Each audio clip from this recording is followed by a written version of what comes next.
but you're making this really fucking hard for me. So can you just fucking relax and just let me do my shit? You're alone again. I shouldn't be thinking of you, thinking of me. I know. Greetings, everyone. This is Mike from the dailyBred podcast, the weekly podcast, the weekly bread, the thing where I talk to myself and I record it and then I put it on the internet. And I think that people listen to it, but you shouldn't really do things thinking that people are listening or that you do it for other people. You should just do it for yourself, which there's this weird balance with doing this where it's like, sure, I want people to listen to this. If I didn't, I would just sit in my apartment and talk to myself, which would be probably weird. That might be the reason, might be two reasons why. One, from a quote unquote business standpoint to grow a comic, I was like, how can I do that? How can I let, not let people know, it really wasn't the thing. How can I expand on this and introduce myself? I was like, oh, I'll do a podcast. So that's obviously that's part of it, is to grow a brand, I guess, as people like to throw that fucking term around a lot all the time now. But I guess technically this has been, as I said many times, a form of therapy. And I guess a therapist would probably argue that I should talk to a therapist because they'd be able to give me feedback and give me things to do to get through things. But I enjoy it, so I think it was just like a fun thing. But I guess it would be really weird if I was doing this in my apartment and I wasn't recording this. I think that would maybe make me a little crazy. So this is my way of not looking crazy to myself, because I guess no one would notice that I was doing it if I was by myself. I wonder if there are people out there that actually like do that. They'll sit in a room and talk out loud like that without recording it and talk like this. And I feel like that would be weird. Like if I were to stop recording this right now and just start doing that, I feel like I would feel like I was crazy. And like on that super random note, so today I'm going to talk about a song that I wrote. It's called Don't Hate Me. It was for my band Lanemeyer. This is the song that I wrote after I wrote the song Fuck You and Your Boyfriend, which I talked about a couple episodes ago in episode 34, which was launched on September 22nd, 2020. So if you want to go back and listen to that, that's great. The song is about the same person that I wrote that song about. But before that, it did just dawn on me this like random thought. So do you ever like kind of think about how, I don't know how to explain this, just like when your mind just starts thinking of like weird shit. And I think I was going out to do something the other day and I thought I kind of just followed this straight line and it's very, I guess, normal, quote unquote, where get up, get ready, I just go out and buy coffee. So I just like to drive and avoid responsibility. But it's pretty normal. Just drive around in my Jeep, go get a coffee. It's pretty normal. Drive back home. I think it was when I was trying to avoid coming back home that I just kind of drive throughout Raleigh to clear my head, or I don't know, just kind of enjoy it. And I was thinking about, what if I were to do something like super weird? Like, what if I were just like at that point just decide to just drive to fucking Tennessee, or like go drive to the woods and just walk in the middle and just sit there. Like random shit, right? Just so off the cuff that like you wouldn't do that, or maybe people do that, or I just wouldn't do that. And I think it's weird, but other people, that is their normal routine and they do that. But I think when they do it, it's planned. And I think as I'm thinking about this, it really throws me off. And I just feel like I couldn't do that. That's like so odd, or I'd feel so uncomfortable if I was doing that. And that's kind of like the exercise I guess you're having, or I'm having in my brain, is to kind of gauge where I feel comfortable and don't feel comfortable, and where I don't feel comfortable, maybe that's where I need to pay attention and wonder why, right? Like, what does that mean to me to make me feel uncomfortable? And I've been trying to think about that more and more, because there's definitely certain times of the day. I am going to get to the song, by the way, but there's definitely some times during the day where if I go to do something, or if I'm in a group activity, or I'm just around people that I don't know, just out and about, I'd start to feel physically anxious, and that's been kind of a new thing, or I think it's a new thing, or I think it's more in my face, then when I think back in my life, I think it's always been there. And I think that's where, if I'm out, that's where it's like you go from having your first sip of beer to all of a sudden you're on three in, and you're like, okay, cool, I'm down to be here, and it makes it comfortable. So that's definitely not cool. That's definitely an issue. That's probably should work on. But that's a topic for another time. But definitely think about it next time you're out and about doing something. Think about how random it would be if you were just to think of like what's random for you, and then just kind of go down that path, and just see how comfortable or how quickly your brain starts making you stop thinking about that and starts pushing you back, like kind of herding, I guess herding, like a sheepdog, just bringing your thoughts back in, just be like, nope, nope, get back to the pen. This is where everything's safe, and this is what we know, and you can't wander off and get hurt. So this is where we're gonna be. So try that exercise for yourself. Back to the topic of today. Today's topic is the song called "Don't Hate Me," and I wrote this for my band Lanemeyer, which was a band when I was in that band from what time I was 18 till I was 21, and then broke up. No, 22. I was about to turn 22 when we broke up.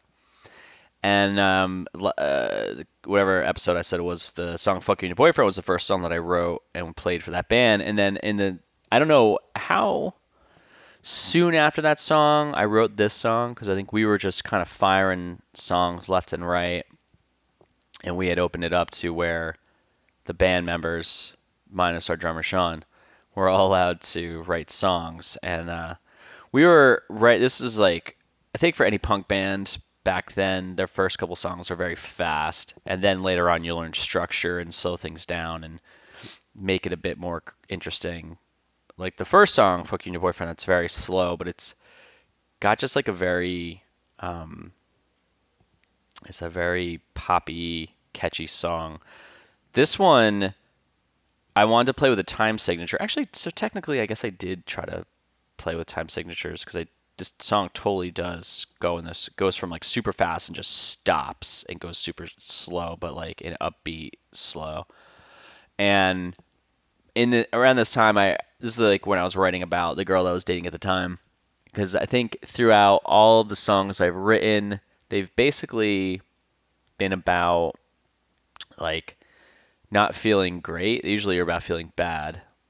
Some of the songs I'll talk about, they were kind of the idea was to be happy, but I think there was still kind of a negative undertone to some of them.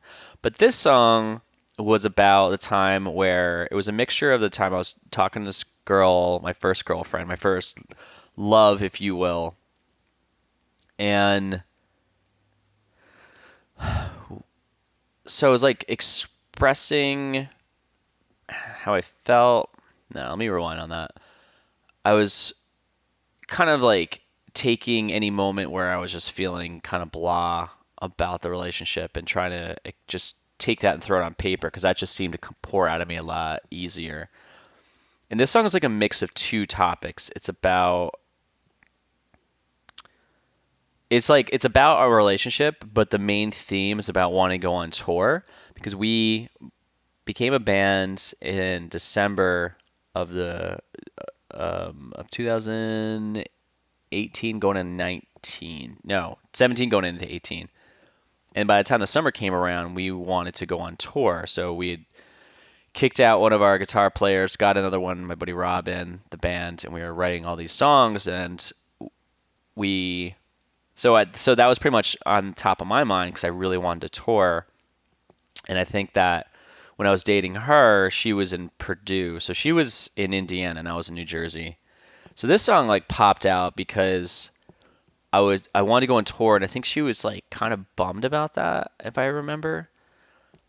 It was a very tumultuous relationship for being 18 and 19 years old. It's very emotional. I was a very emotional guy, and she was a very emotional lady or girl at that time. And it was funny because we started off just like so head over heels, and then both of our bullshit kind of like entered the picture, and it was like, oh, I think it was more so, and I could say this too, and I think she would agree. It was more so hers. Like I was pretty even keel, and I became pretty just like I would never yell. I was never like a yeller. I remember she had a very um like what's the word? Not the happiest relationship with her father. So he was just kind of a dick, and he was always just very mean and just like yelling. And I think that she had to learn to stick up for herself. So she was used to screaming at her father, so she brought that into our relationship. So when she was feeling upset, she would be like, "Why aren't you mad about this?" And I was like, "I don't know. I don't really get mad." I remember one time she just pushed me so hard, and I was just like, when we were on the phone, I was like, you know what? Well, you want me to get mad? And I like yelled. I was like, now I'm fucking mad. And I like threw the phone, I think, across the room and put a hole in my closet door. And that is just not my style. My style is more so, I guess, through the years have proven is that it's more like I like to write or talk about my angry emotions instead of going out and punching things. It's not really my jam. I don't know. Maybe I'm not a big fan of broken bones or destroying property. I don't know. Maybe it's just my thing like that. And my headset just popped out, or I hit mute or something, so I just lost my place. But I think I was saying I was not a very angry, tumultuous guy. Hopefully, this was only 2 seconds ago when I said this, but I lost my place. But I kind of became just like angry, and we were just getting fights and shit, and it just became kind of like the norm with us. And so I think that just bled into this song a little bit. So this song again was about going on tour, and I think she was like giving me shit, and I was trying to figure out a way to express to her that this is really what I wanted to do. So I'm gonna kind of break down the lyrics here and go through them. So it's like, so the song is really fast, and it's very like the chords are very minor. I guess they're minor. I think so. They're like a minor chords. And it's like it goes really fast, and then at the end it has this cool breakdown, and I'll talk about that. But so lyrics are so coming from an 18-year-old, 19-year-old. It's like, so this is the life I chose to live. It's for myself, and I don't need you to tell me what is right because I don't care. So it's basically like I chose to be in a band. It's just like this is my thing that I want to do, so I don't need you to give me all this bullshit, these words, because it's like fuck you. Which is funny to write that and then have that be presented to her later on because she's going to hear it and she'll be like, oh really, like you don't care, let's yell about that. So I'm almost setting myself up to get into an argument or a fight later on, and which I don't think we did. I think she actually liked the song, which is just weird.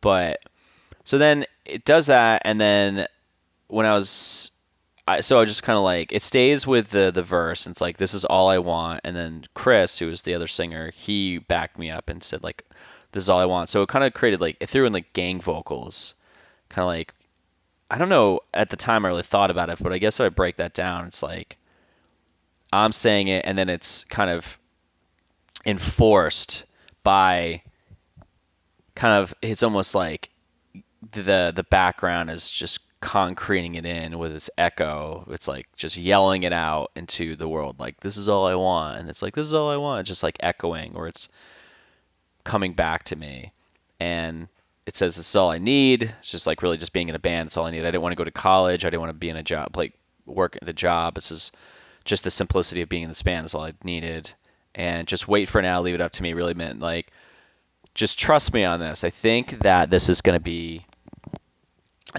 something good. So just wait and don't worry because I got this and I'll take care of it. And then the next line is pretty, I mean, as soon as you know this about tour, it's pretty self-explanatory. It's like, why won't you let me move on? And by the way, like everywhere on the internet, they always write, why not let me move on? It's why won't you let me move on? That's the fucking lyric. So, I mean, I appreciate that someone put this on a website. This is cool. It's convenient because I get to sit here and have lyrics in front of me, unlike pretty much all the other songs I've talked about. But why won't you let me move on? Being like, why? Just pretty self-explanatory. Why won't you let me move on and see the world? There's so much more out there than this. I have to go. It's like I've been stuck in this little town in Jefferson, New Jersey. I'm playing shows in New Jersey, but I want to go out and see everything, and you're kind of giving me shit. It's like, why you give me shit about this? This is something that I want. You should be supportive. There's so much more that I haven't even witnessed or seen yet. And it's funny because when we started touring, I was completely right. Like I saw and met so many awesome people and made all these crazy relationships. And there's people to this day still that I talk to from around the country that I bumped into back then, or they know of my band because we did this. So it's like I was setting myself, being like, I know that I'm right here. So just like fucking relax. So it goes. Yeah. So there's so much more than this. I have to go. That's like. So when we play this live now, or when we had played it live up in like 2 years ago, we had a reunion that we turned that into a breakdown part. I think we started doing that when Chris left the band. And we got this guy Brian, who's if you're a Gaslight Anthem fan, he is Gaslight, but he's like the main songwriter. It's his band, and he was in the band for a minute. And I think we were trying to change up songs a little bit when he joined the band, and I was the lead singer. And so I think we broke we made this part of the breakdown, which is funny because at the end, really, that's the breakdown. So we should have always just keep this fast, but for some reason, playing it live, it also helps my drummer like breathe, and I think it helped me. Nowadays, it helps me catch a breath when I'm playing because the song's so fucking fast. And so it breaks back in after.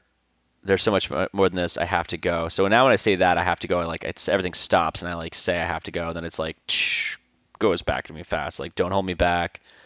Don't take their side. I don't know what take their side was. I think that's just what the world's saying, or I think maybe that was a shot at her parents.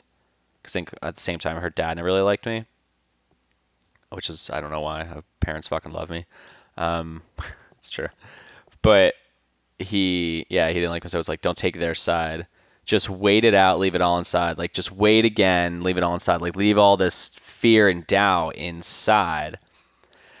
And then this is where the song breaks down, and it's like, 'cause I know, and I like yell no. And this is like a very high part. And a buddy of mine, this guy Josh, who was in this band Humble Beginnings, I remember when we recorded this and we brought the demo for our friends to listen. He listened to this song over and over and over again. He was like, because he was the guy that I looked up to. Him, Chris in my band is the guy I looked up to for writing songs. And then we met Josh, and then Josh was like the next person I looked up to. And it was mostly like Chris and Josh were the two guys who were kind of like the kings of songwriting for like my little bubble that I was in. And for him to really like this song, and he was like playing it over and over again, he's like, how did you fucking write this? Like, this is Jesus Christ. And then he just would play it. He's like, I just go back and rewind. This is when we had it on a tape. And I remember him doing this. We were in my friend Penny's driveway, and I think it was in his car or my car. I think it was his car. And he was just literally playing it in front of me and just rewinding it. And he just like, I have to hear this. It was just that one of those parts of those songs that, you know what I'm talking about, where you hear a song and there's this catchy part that's like a drug you need to hear over and over again. So that became this thing for him, which was really fucking cool to witness this. And it's one of my favorite parts too, because like when you play it live, the whole place just like yells it back to you. So this whole, how many ever people in the room at that time, it would be, I don't know, I think like the most we ever had was like 600 people one time, where they thought we were breaking up. A majority would be maybe 50 or 70. I might be bloating that number, but you know, sometimes we play a show and there'd be like 5. But when the room was pretty full and the kids sang this back, that was awesome. So it's like, and I know, and I hold that note, nothing's there for you, nothing I can do right now. Like, I don't know what the nothing's there for you. I think that was referencing, I don't know what that was referencing, honestly. I know at the time I knew. Like, nothing's there for you. Meaning, like, I think, like, us, because she was so far away. So it's like, I'm not there. So this thing that we created's not there for you. Nothing I can do right now. So I think that kind of ties into it. Like, I can't just go and live in Indiana. I'm 18 and I'm broke. So it's like, nothing I can do right now to be, and I hold that note, with you all the time, because it's hard to find myself. And it's interesting saying that as an 18-year-old, and I've talked about this a bunch of times recently, and I think in my other podcast, my punk podcast, This Was the Scene, if you want to check it out, that one does pretty well. I've talked about just being a teenager who's 18 with so much angst, and it's like you're carrying the weight of the world on your shoulders, which is so funny because you don't know dick, and but like you're so overblown with emotion that it just becomes the heaviest thing. So it's like to be with you all the time because it's hard to find myself. It's like I knew at that time that I wasn't meant for college at that time. Like I ended up going to school later on, a couple of years when I was like 24. I went back to like a school for graphic design. But I was just so lost. I'm like, I'm gonna kind of go with my emotions here in my gut, and it's not matching what everyone else is doing. But this tour thing, all of this makes sense. And you make sense as a girlfriend, as someone at the first time I fell in love with someone. I'm like, that makes sense. But you're making this really fucking hard for me. So can you just fucking relax and just let me do my shit? And that's pretty much what it was. And the song's very quick. It's a very fast song, like speed-wise and then just the time-wise. But I always love this song. We usually put this right in the very beginning. We'll do it the second or third song on the set list now. Or back then, I think we probably did that. And this song on the album definitely bleeds in. You could definitely, I think you can decipher my voice from Chris's voice back then. But we were both just trying to sing these super high notes. And later on, when Brian was in the band, like we ended up tuning a half step down. And that really helped us hit these notes because they were so fucking high. I think we wrote, I don't think this song was written in E, but it was it was very high. It's still very high. So that's what that song's about. And again, the band's Lanemeyer. You can actually you can listen to this on Spotify. Just look up Lanemeyer and then just look up the song "Don't Hate Me." It's on the Stories for the Big Screen album. And that band, we repressed that whole album on vinyl. So it's green vinyl with an etching on one side that said, "Gotta miss you, gotta miss this place," which was a line from one of Chris's songs, which is like probably one of the most popular lines out of all the songs we ever wrote for that band. And it's on isurrenderrecords.com. You can go buy that. I mean, didn't really do this thinking I would do a plug there, but there you go. You can buy that. And we re-released it on vinyl 2 years ago, so you can do that. But that's what I want to talk about, and that's it. Make sure you go to yourdailybred.com, and if you want to sign up for my couples checklist, I've been sending emails out every Friday with things to do, like it'll say suck on each other's toes, and then it'll be 2 check boxes saying like yes or no, but it'll be like toes have been sucked on, and the other check box is fuck, period, that, period, shit. And so it's like, no. But I think they're pretty fun. The email list is growing, so you should go sign yourself up. I'm not selling anything through. I think eventually it'll lead to the book when I finally finish it. But that is it. And this weekend I have coming up is going to be a very awesome weekend for me, and I'm very excited. And the person listening to this, they know what I'm talking about. And I'm very, very excited for this weekend and for the next 2 weeks that it's going to lead into. So I'm going to leave that out there. And this is the end of today's episode. Go hug someone that you care about.